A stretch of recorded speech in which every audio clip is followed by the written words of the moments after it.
Estás siendo robado. Y lo que es peor, te están robando en el lugar donde más has invertido tu fe, tu tiempo y tu confianza. Cada vez que escuchas la frase devuelve el diezmo o te advierten que estás robando a Dios si no das el 10% de tu salario, sientes esa punzada de culpa. Es un miedo genuino, una presión social, una ansiedad económica que te acompaña desde que te sientas en esa banca. Es el sistema financiero más inquebrantable de la iglesia moderna, el diezmo. Te enseñaron a creer que el diezmo es la ley financiera universal para el cristiano, la prueba de tu obediencia, un requisito ineludible para que la ventana de los cielos se abra sobre tu vida. Pero, ¿y si esta creencia, que ha marcado tu vida y la de millones, es una mentira? Una mentira con raíces históricas, no bíblicas, diseñada para financiar estructuras humanas, no el reino de Dios. Una mentira que ha oprimido a los pobres y aliviado la conciencia de los ricos. Hoy vamos a desmantelar sistemáticamente esta doctrina con una investigación histórica que muy pocos se atreven a mostrar. Descubrirás que el diezmo que conoces no es el diezmo bíblico. Revelaremos su origen como ley tributaria de una nación y su regreso como renta medieval en la iglesia. La pregunta no es si estás robando a Dios por no dar el diezmo. La pregunta incómoda es, ¿tu pastor te está robando por exigirlo? Presta atención porque esta verdad te dará una libertad financiera y espiritual que nunca imaginaste. Si alguna vez has sentido que el diezmo es una carga, una presión o algo que va en contra de la alegría de dar, no estás solo. Esa sensación tiene una explicación profunda. Hoy vamos a viajar a través de la historia y las escrituras para desenterrar la verdad. Te prometo que al final de este video, tu perspectiva sobre la fe, el dinero y la generosidad será completamente nueva. Estás a punto de desmantelar la vaca sagrada financiera del cristianismo moderno. Si quieres descubrir más conceptos como este que transforman tu visión del mundo, suscríbete a este canal donde exploramos las ideas más poderosas para tu vida. El punto de anclaje de toda la teología del diezmo es un único pasaje, Malaquías 3, 8-10. ¿Es la espada de doble filo que el clero utiliza para infundir culpa, robará el hombre a Dios? Pues vosotros me habéis robado. Y dijisteis, ¿en qué te hemos robado? En vuestros diezmos y ofrendas.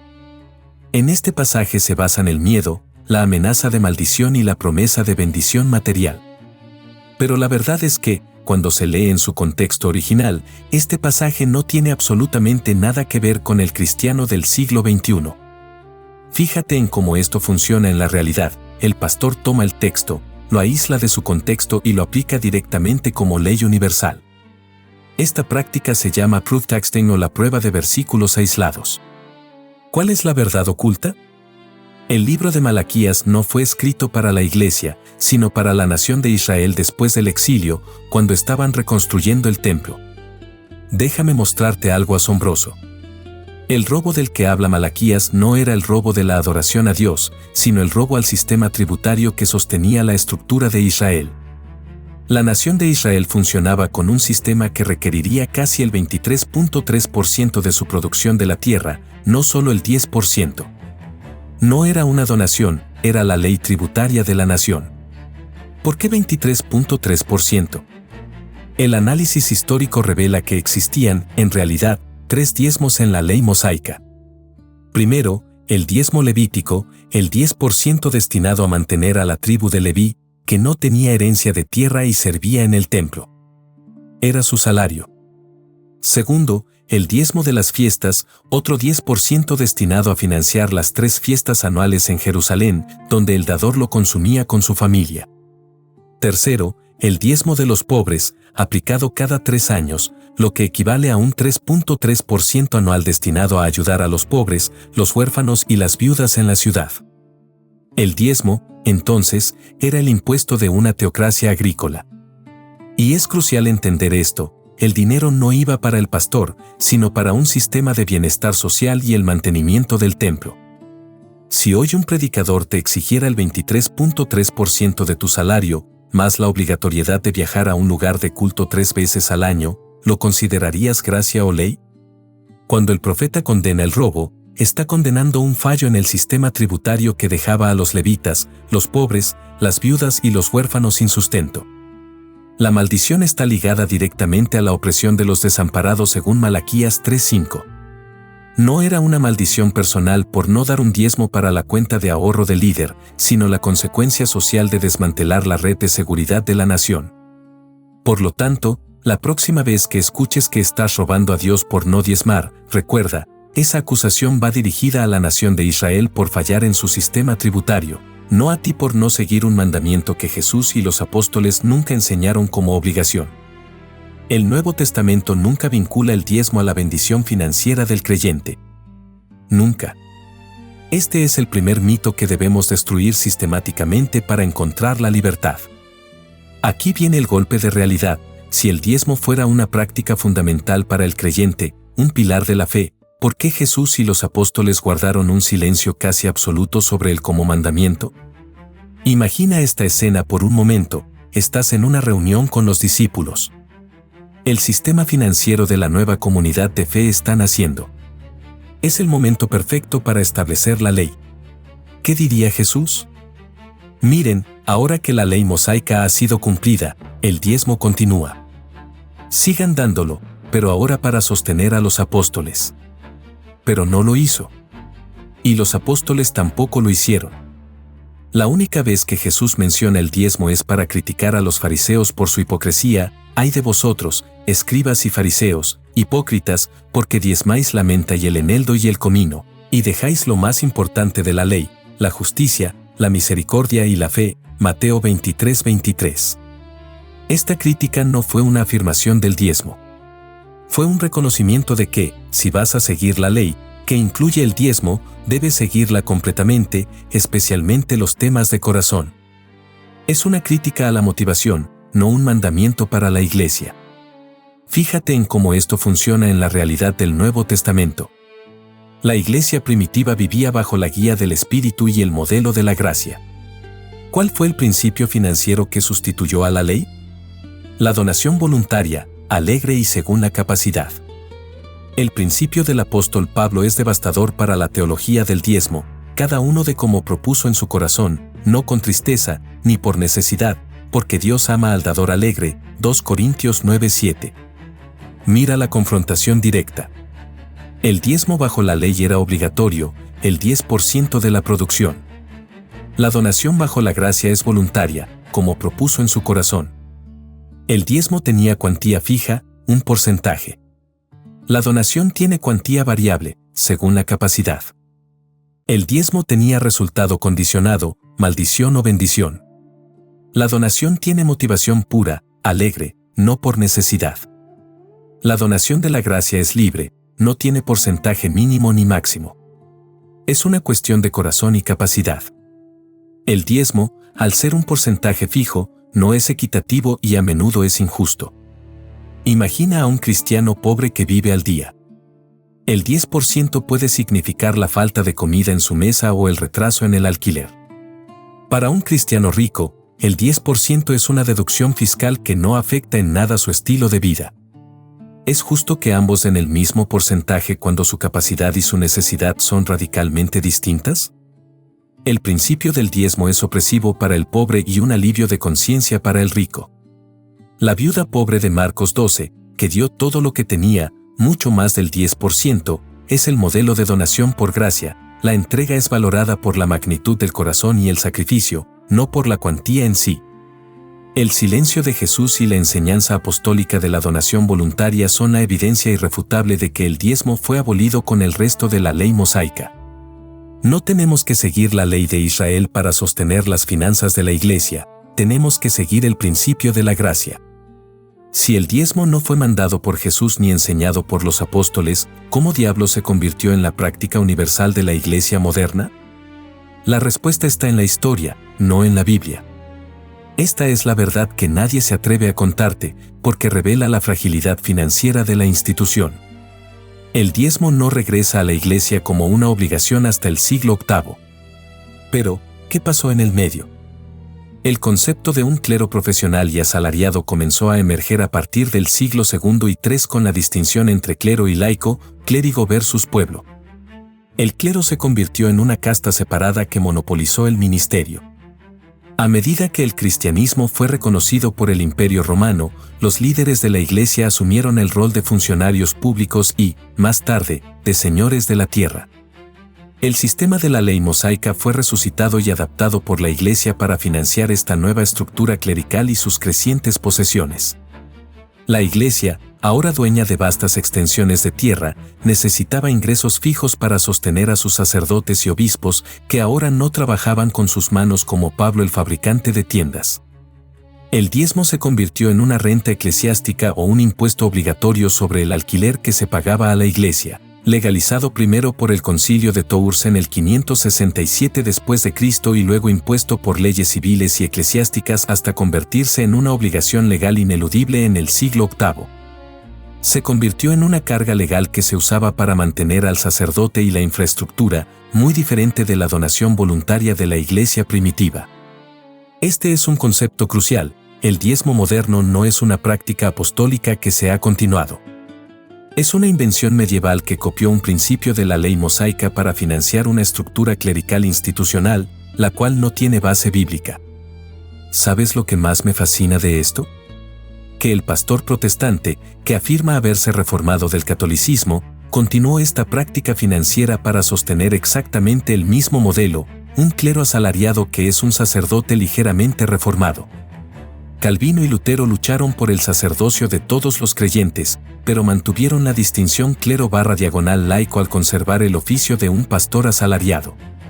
Y para sostener a ese pastor asalariado, se necesitaba el sistema de financiación que el Nuevo Testamento había abolido, el diezmo. Es una paradoja de la Reforma, la teología cambió, pero la estructura financiera que la sostenía se mantuvo igual. Si esta revelación te impacta tanto como a mí, dale like para que más personas descubran esta verdad. El sistema de diezmo se ha convertido en el principal motor de la clericalización y del overhead institucional.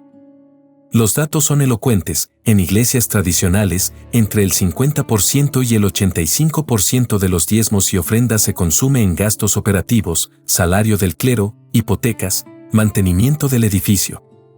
Es decir, solo una pequeña fracción, a veces menos del 15%, va realmente a la misión, a los pobres o a la obra de evangelización.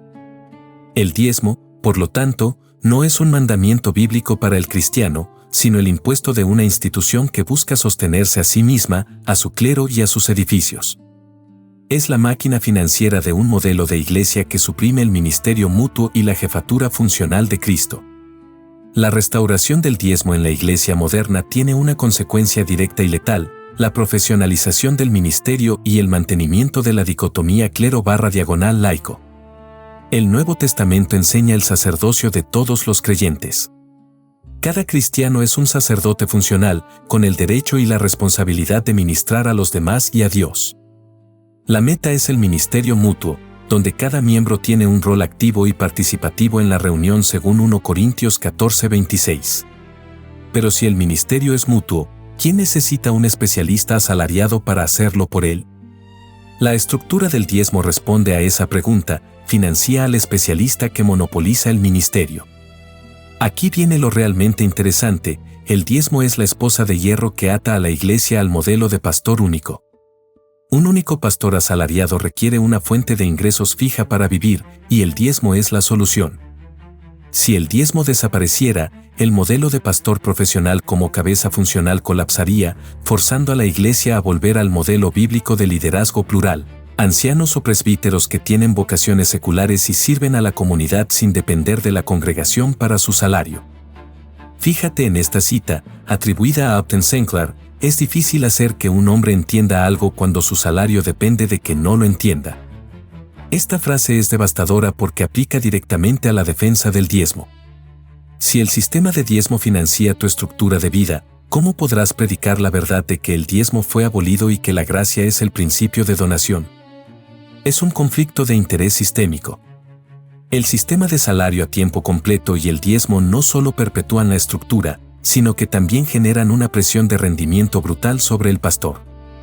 Los pastores cargan con la expectativa de ser el predicador principal, el consejero, el director de programa, el administrador financiero, el líder de alabanza y el relacionista público, Un total de unas 16 tareas simultáneas que el Nuevo Testamento distribuyó entre muchos. Esto lleva a un dato trágico: el 80% de los pastores sufre desánimo o depresión y más del 40% sufre de burnout. El sistema es letal. ¿Y quién es la víctima final?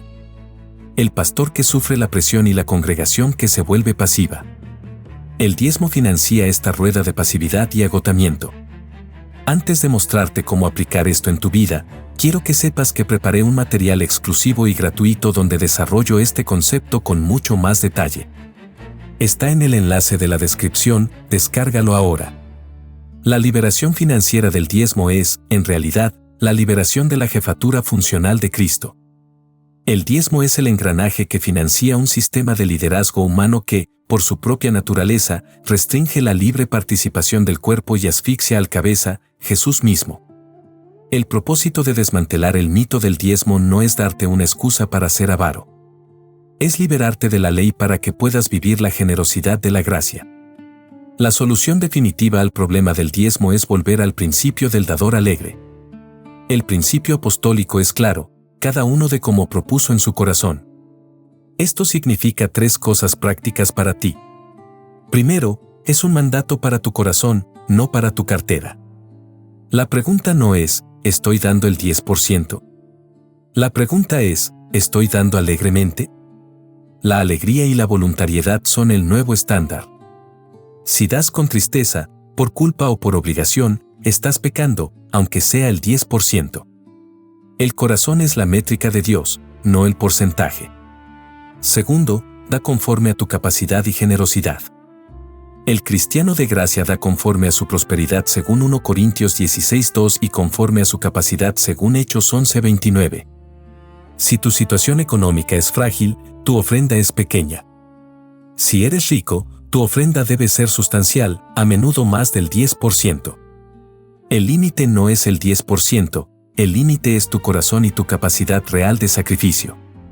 Esto empodera al pobre que no siente culpa y desafía al rico que tiene que dar con verdadero sacrificio. Tercero, redirecciona tus recursos a la misión y a los pobres. Si el diezmo bíblico original se dirigía a los levitas y al bienestar social, huérfanos, viudas, el principio de la gracia debería hacer lo mismo. Las iglesias orgánicas, por ejemplo, tienen un overhead mínimo, a veces menos del 5%, porque no tienen hipoteca ni clero asalariado. El 95% de sus fondos se dirige directamente a la misión y a los pobres.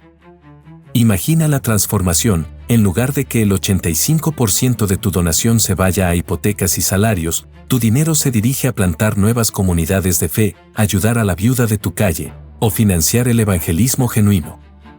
Esto es dar en el espíritu del Nuevo Testamento. La liberación de la ley del diezmo te da la libertad de ser estratégicamente generoso. Ya no estás atado a una obligación. Estás empoderado para invertir en el reino de Dios de forma inteligente, enfocándote en la justicia, la misericordia y la fe, que Jesús señaló como lo más importante de la ley. La gran síntesis: el diezmo es un fantasma de la ley mosaica resucitado por la necesidad financiera de un clero institucional y medieval. Su propósito no es tu bendición, es el mantenimiento de la estructura. La verdad que nadie se atreve a contarte es que la generosidad voluntaria, alegre y estratégica de la gracia es un camino más alto, más justo y más liberador que el legalismo del 10%. El que da con alegría, aunque sea el 1%, es más dador que el que da el 10% por temor a ser robado. Tu corazón es el altar. Ahora ves el diezmo de manera completamente diferente. Te enseñaron que era la ley financiera de Dios, pero la evidencia histórica lo desenmascara como un impuesto antiguo y una renta medieval resucitada para financiar la clericalización. La verdad es que tu pastor te está exigiendo la ley, cuando Cristo te ha llamado a la libertad gozosa de la gracia. Tu culpa no era bíblica, era institucional. A partir de hoy, cuando enfrentes la pregunta de dar, recuerda esto: tu ofrenda es un asunto de corazón, no de porcentaje. Pregúntale a Dios cuánto debes dar para que sea alegre, generoso y sacrificial sin oprimir a tu familia. Redirige tu enfoque a la misión y a los pobres. Verás cómo tu generosidad se vuelve pura y tu conciencia, libre. Deja que la verdad te libere de la esclavitud financiera de la tradición. Como dijo el apóstol Pablo, el Padre ama al dador alegre. Este canal existe para descubrir juntos las ideas que transforman vidas. Suscríbete para el próximo video donde exploraremos por qué su pastor es un sacerdote católico ligeramente reformado. Nos vemos allí.